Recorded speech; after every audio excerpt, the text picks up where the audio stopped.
Money, power, politics. Today, the Federal Reserve announced it would hold rates steady, but left the door open to cut rates later this year. But Fed Chair Jerome Powell also warned that the tariff uncertainty is hurting the central bank's ability to predict pretty much anything that could come for our economy. He's basically saying the same thing every single business leader is saying. Watch this. The pass-through of tariffs to consumer price inflation is a whole process that's very uncertain. There's the manufacturer, the exporter, the importer, the retailer, and the consumer. And each one of those is going to be trying not to be the one to pay for the tariff. But together, they will all pay for it together, or maybe one party will pay it all. We haven't been through a situation like this, and I think we have to be humble about our ability to forecast it.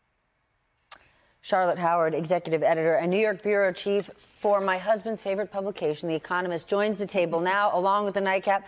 I want to be sure I read the quote right, Charlotte, because just hours before the conference, the president publicly lashed out at Jay Powell and said, "I'm nasty. I'm nice. Nothing works. He's like a stupid person." This is what he says about Jay Powell. But isn't this how the Federal Reserve is supposed to work? Independent of any influence from the White House or the business community or anyone? So, yes, it's supposed to be independent of the White House and the business community. I think it's also worth saying that it's supposed to be grounded in reality, which thankfully Jerome Powell is. I mean, you heard him just now explain that tariffs aren't magic. They have to be paid for by someone. They have to be paid for either by consumers through higher prices, manufacturers who cut their profits because their input prices have gone up. So somehow, some way, tariffs impose costs on the different actors within the American economy who Trump claims he's trying to help.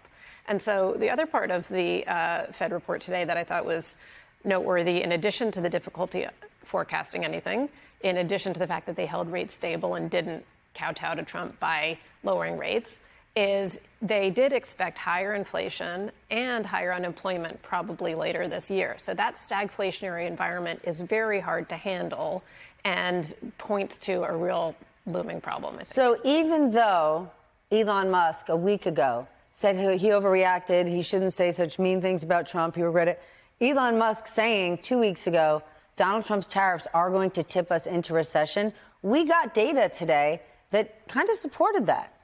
He did not say we were going to be in a recession, because I want to, again, be actually grounded in reality, because Trump goes all over the place with his hyperbole.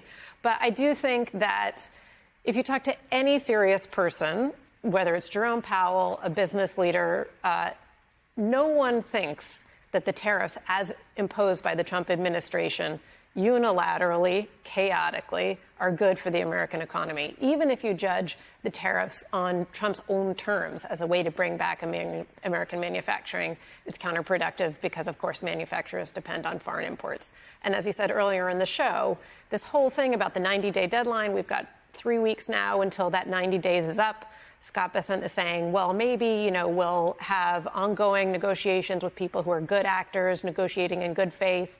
They're going to send out letters to other countries, apparently with a take-it-or-leave-it attitude, as if those countries won't then respond. The whole thing is extremely chaotic, and, it doesn't feel like there are grown-ups in the White House that are being straight with the American people, or even straight in their own logic.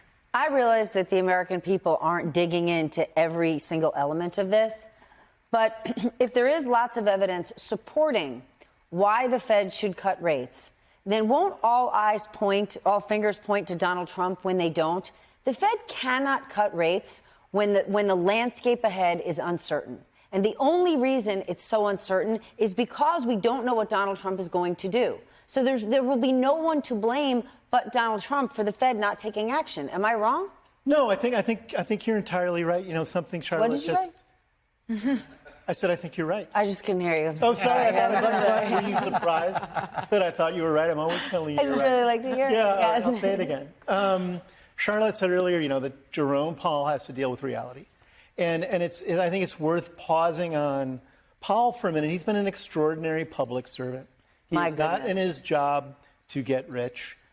He has had to weather really extraordinary macroeconomic circumstances through various presidencies, COVID. He's now adjacent to a president who's an agent of chaos.